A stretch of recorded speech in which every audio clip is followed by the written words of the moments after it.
Hi learners.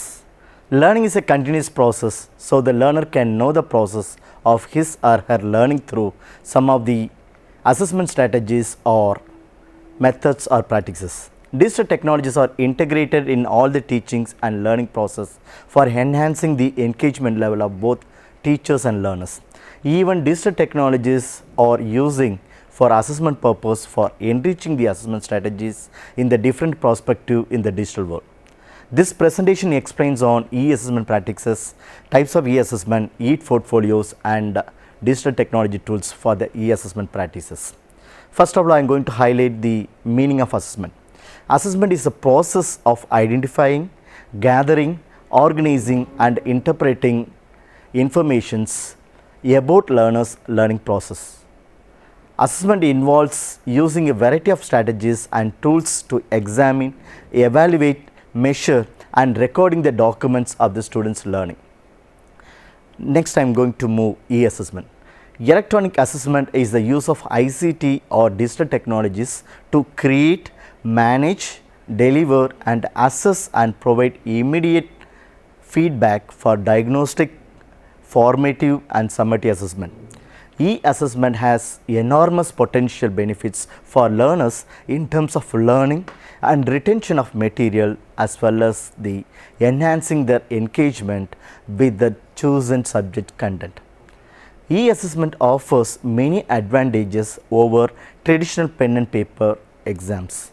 The most widely used forms of e-assessments are online exams or tests or quizzes, e-assessment submission, e-rubrics based assessment, self and peer assessment or student response systems.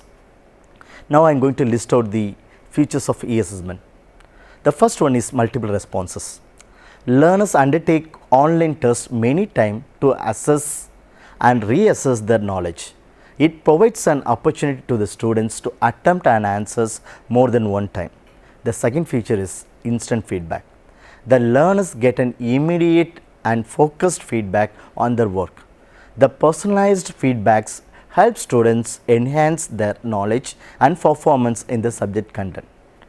The third one is rigid or flexible order. The questions can be transacted in a predetermined or random order. The fourth feature is variety of assessment. It can be used for diagnostic, formative and summative assessment. The next feature is act as a guide. Direct the students to further reading or resources if they are having difficulty to answer the questions during the online examinations or e-assessment. The learners can receive the sophisticated reporting and allowing the learners to refine the exercise or identify areas in which more instruction is needed. The next one is enhance or engage. It enhances the learners' engagements and digital literacy. The next feature is anywhere and anytime. The learners can attempt or access the online test in different geographical location and at different time. The next one is diminish the workload. E-assessment systems can diminish the workload of teachers, educators and administrative staff by streamlining administrative procedures such as collecting answer script for marking and quality assurance reviews and disseminating percentage or grades and feedback. The next feature is automated marking system. Assessment rubrics can be created to facilitate automated marking system and to generate reusable feedback comment repositories. Next, I am going to highlight the modes of e-assessment and its activity. Technology can help educator access the learner's learning as well as the performance in the classroom. ICT in assessment involves the use of digital devices and digital tools assist in the creation, delivery, storage or reporting of learners' assessment tasks, responses, grades or feedback. The following are some of the modes of the technology integrated assessment activities or strategies. The first one is computer based assessment is nothing but CBA. It refers to assessment delivered and marked by computer. Here the computer to role is to publish the assessment results or evaluate the results. The next one is computer assisted assessment, is called CAA. It refers to practice that relies in part on computers, for instance, use of online discussion forums for peer assessment as well as the self-assessment. Audience response systems in group work or completions and submission of work digitally or electronically or storage of work in an e-portfolio. It covers both assessment delivered on computer, either online or offline, and those that are marked with the aid of computers, such as those using optical mark reading. It is typically formative in that it helps the learners to determine whether they have learned what the educator intended and provide timely feedback on how best to teach a subject. It can be summative with limited feedback typically being given at the end of the course and serving to grade and classify the students' work. It can also be diagnostic. The next one is computer adaptive testing, is called CAT. One of the modern advancements in assessment is the design and use of computer adaptive tests, which add a great deal of effectiveness to the testing process. Based on the learner's response, the software will automatically adjust the level of difficulty the questions it poses. It means after a number of correct answers, it will move on the harder items or to many incorrect responses, and it will move back to easier one. Next, I am going to highlight the types of e-assessment. Assessment can be classified into different approaches or types based on the purpose for which it is designed. It can be classified in different way. The first one is diagnostic assessment. Assessment of a student's knowledge and skills at the beginning of the course transactions.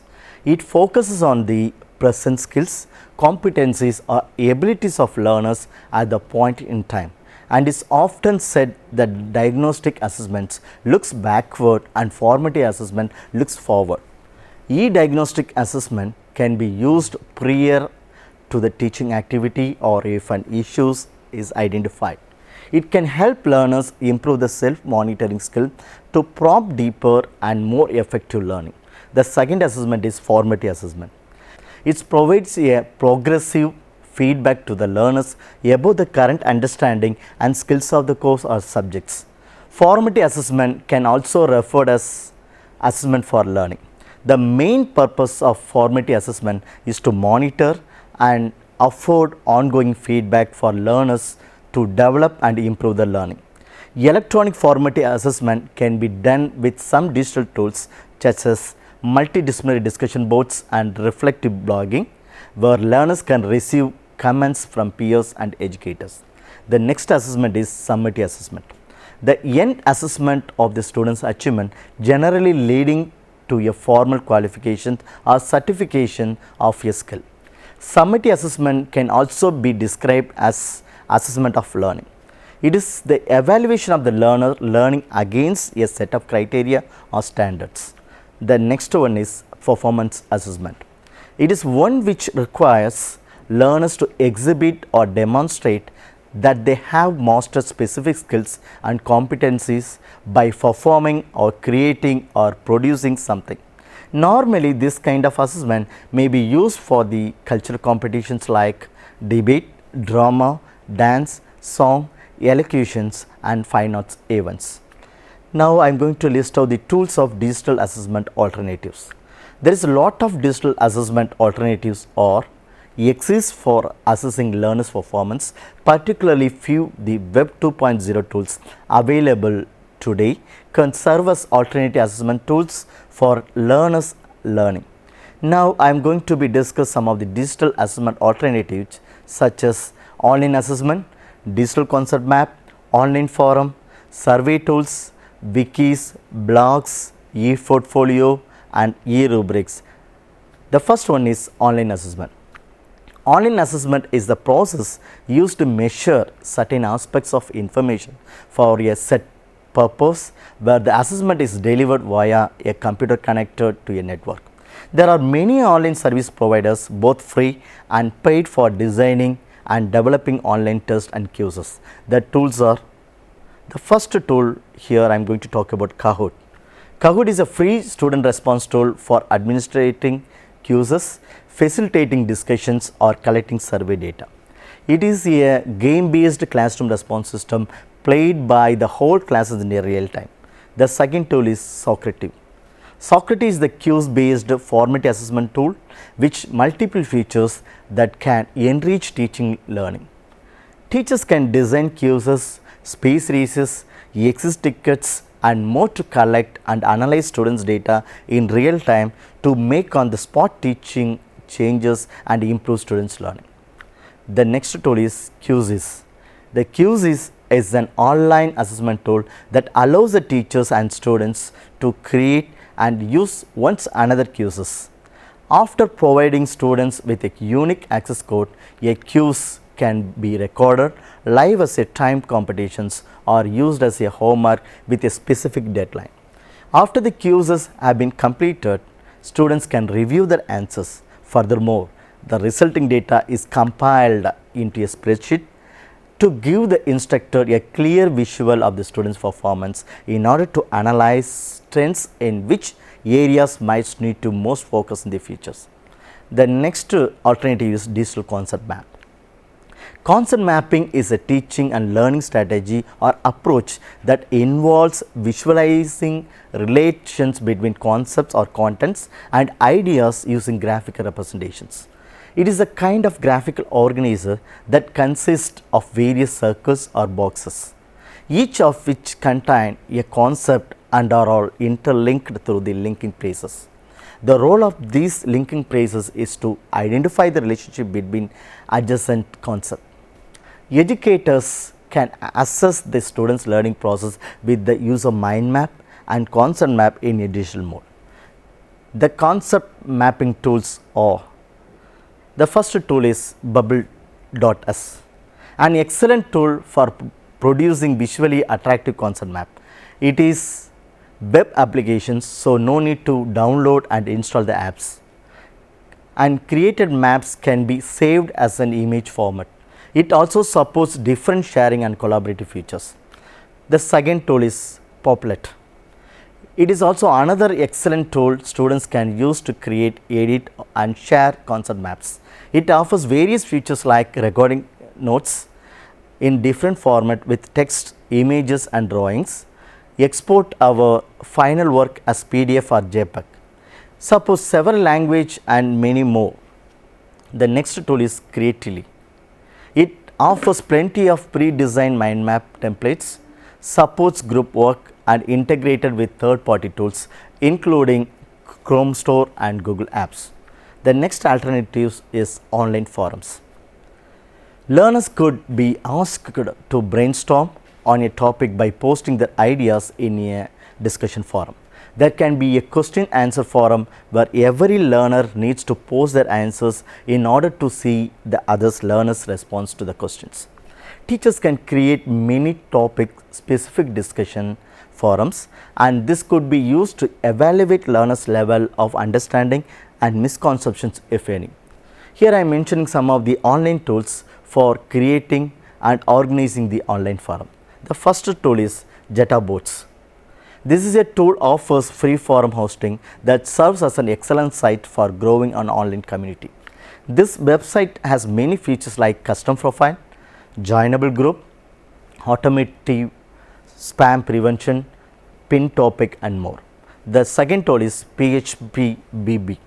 It is a free and open source forum bulletin board software. It can be used to stay in connect within a group of people. It wide database of users created modifications and styles contains hundreds of styles and image packages to customize our boards. The third tool is Vanilla Forum. It provides hosted and open source community forum software that is useful for discussion forums. It allows you to create a customized or personalized community that rewards positive participations, automatically curates content and lets members drive more moderation. The next alternative is online survey. For conducting and organizing the paper and pencil based survey is very complicated as well as they not economic in both money and time aspects. Due to this reasons, the online survey or digital survey tools are the need for an hour now. The tools and its features I am going to list out now. The first tool is Typeform. It is an online survey software which is a very user friendly interface that allows users to put survey together themselves. It is also available in a web based platform for collecting and sharing information in a conventional human way. The second tool is SurveyMonkey. One of the well known online survey software is SurveyMonkey. It helps us to create and run professional online surveys. It is very powerful survey tool. The third tool is Google Forms. It is a free online survey web tools and questionnaire tool that allows its user to quickly and easily put together surveys via a drag and drop interface. Teacher can organize online examination as well as the quiz through these Google Forms. Google Forms can be a private or public and sync with Google Sheets to automatically collect responses. The next alternative is electronic portfolio. Other name is called e-portfolio. Portfolio is a purposeful compilations and reflections of one's work, efforts and progress. Portfolios are considered as a learning and assessment tool. Portfolios are viewed both as reflective tools to document students' academic progress as well as organized digest of artifacts documenting professional developments. An electronic portfolio, also known as e-portfolio or digital portfolio or online portfolio, is a collection of electronic evidence assembled and managed by the user, usually on the web. Just electronic evidence may include inputted text, electronic files, images, multimedia, blog entries and hyperlinks.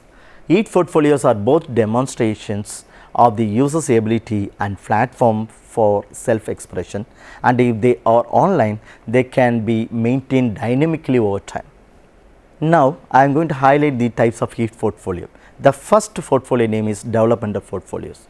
Demonstrate the advancement and development of student skills over a period of time. Developmental portfolios are considered work in progress and include both self-assessment and reflection or feedback elements. The primary purpose is to provide a communication between students and faculty. The second type of portfolio is assessment portfolios. Demonstrate student competence and skills for well-defined areas.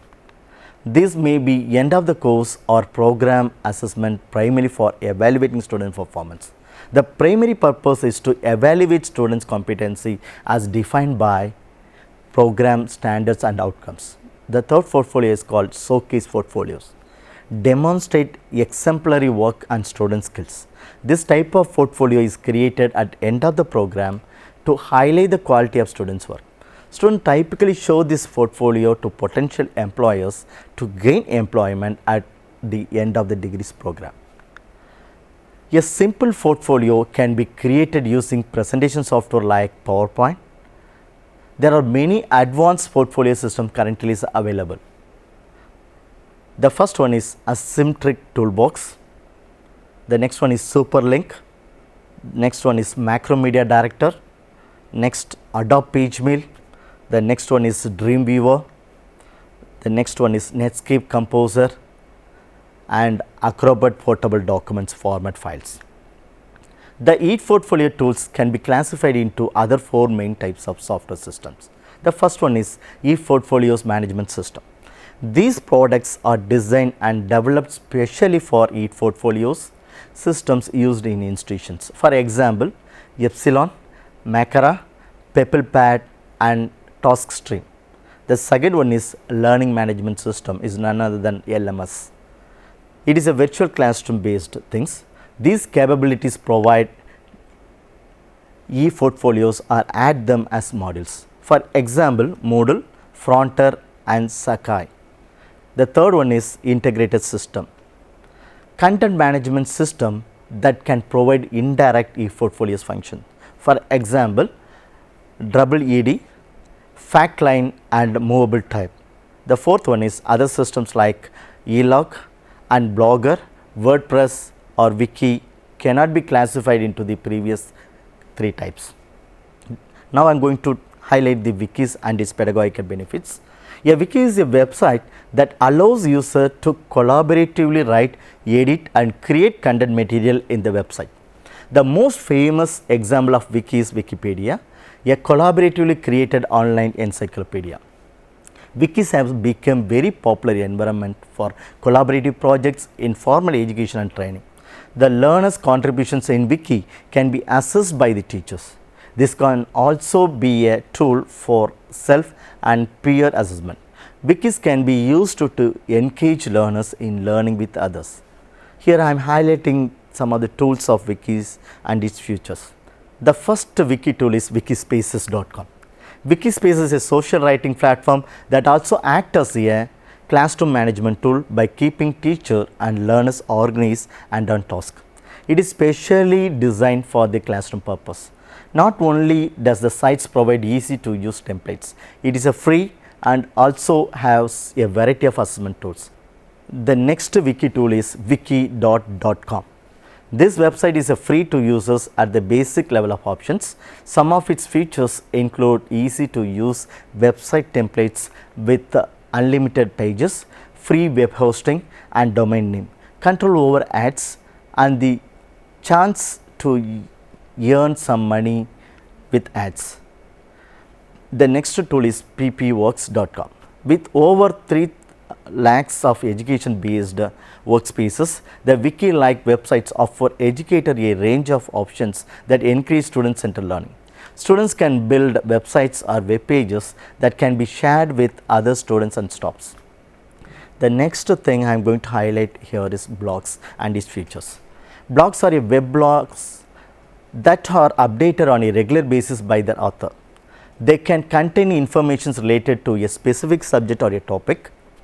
Blogs are also used as a daily diaries about people's personal lives, political views or even as a social commentaries. Blogs promotes the writing skill and creative skills among the learners. The teachers can assess the students' learning process by the using a blog post of the students. The first blog tool is blogger.com. Blogger is now owned by Google and has been one of the most successful blogging platforms in history. It is a free blogging site. It is most popular blogging website also. Users will need their own Google accounts to use this service. The second tool is wordpress.com. It is also one of the reliable and widely used free blogging platforms. WordPress is an open source blogging application that can either be hosted independently or on wordpress.com servers. Its features are more advanced than the Blogger. The third tool is livejournal.com. It is available in free and paid version. A few notable features like video uploading, private message sending and public message posting are available in the free version of the site. Next I am going to highlight the next alternatives of digital is digital rubrics. A rubrics is a coherent set of criteria for students' work that includes descriptions of levels of performance quality on the criteria. It is clear that rubrics have two major aspects: coherent sets of criteria and description of levels of performance for this criteria. It can be used to access and articulate specific components and expectations for an assignments. Rubrics can be used for a variety of assignments, research papers, group projects, portfolios and presentations. Here I have to discuss some of the e-rubrics web tools and its features. The first tool is OurCampus.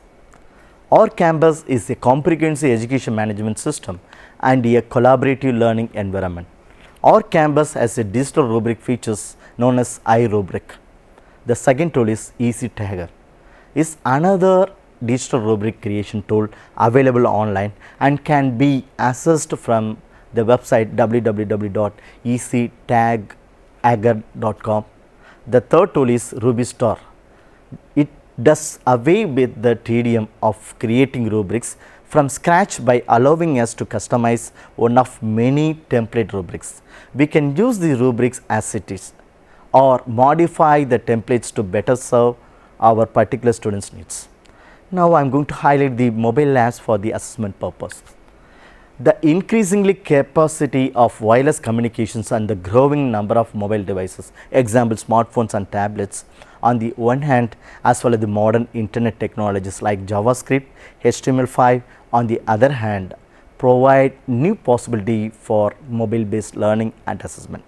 There are variety of mobile assessment tools that can be used to engage students and provide enhanced feedback before, during and after a daily lesson or semester long unit. Here we have to discuss some of the mobile apps for assessment tools here. The first app is Socrative. It is a mobile app which engages the whole classroom with education exercise and games while capturing student results in real time. Teachers can interact with the store data to further students' understanding in the moment and review the reports to prepare for future classes. The second tool is Wikis. It is a powerfully simple tool that lets teachers collect real-time format assessment data without the need for the student devices. The third app is Nearport. The Nearport platform enables teachers to manage content on students' devices. It combines presentations, collaboration and real-time assessment tools into one integrated solution. Now, I am going to list out the advantages of e-learning. The first advantage is paperless.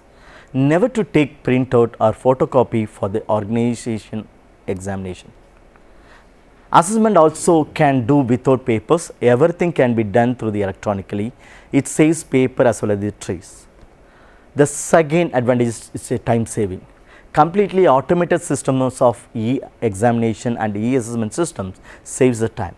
The distributions of the questions paper through email or other online mode, and after the exams they get the results instantly. The next advantage is saves money. Students do not have to travel to a specific location to conduct the examination. So, even for students from a remote areas, it is possible to take the examination through online. Result of the examination also shared through online. The next advantage is assessing. The students can assess the metacognition skills through the e-assessment. Through the e-assessment, the educator can assess the creativity skills, reflective skills and communication skills of the learners. The next advantage is multiple responses. It provides an opportunity to the students to attempt and answers more than one time. The next advantage is immediate feedback. The learners get an immediate feedback on the work. The learners get the teachers' feedback and peer group feedbacks. Now, I am going to highlight the disadvantages of e-learning. The first disadvantages or challenges is reliability. Reliability of the digital tools and assessing instruments is the biggest question mark here. The second one is plagiarism. Plagiarism is the main problem in the online based assignment submissions. Cut and copy techniques is very easy for the students to complete their assignments. Therefore, authentic information of the content is the biggest problem here. The next challenge is technical skills. All the teacher and students are not technically skilled to organize this kind of assessment practice. The last challenge is ICT infrastructure. Institution not having the wealthy ICT infrastructure, then they could not organize this kind of assessment. In summary, e-assessment involves the use of digital devices to assist in the constructions, delivery, storage or reporting of students' assessment tasks, responses, grades or feedback. E-assessment involves a rich tapestry of possibilities that allows us to evidence students' learning in a much deeper and often more authentic way than has been possible with traditional paper based assessment, where students have been expected to use limited resources to respond to tasks. I hope you may understood the concept of e-assessment and its practices. Furthermore, you may recognize the need and the importance of e-assessment practices to the 21st century classroom. Bye. See you in the next session.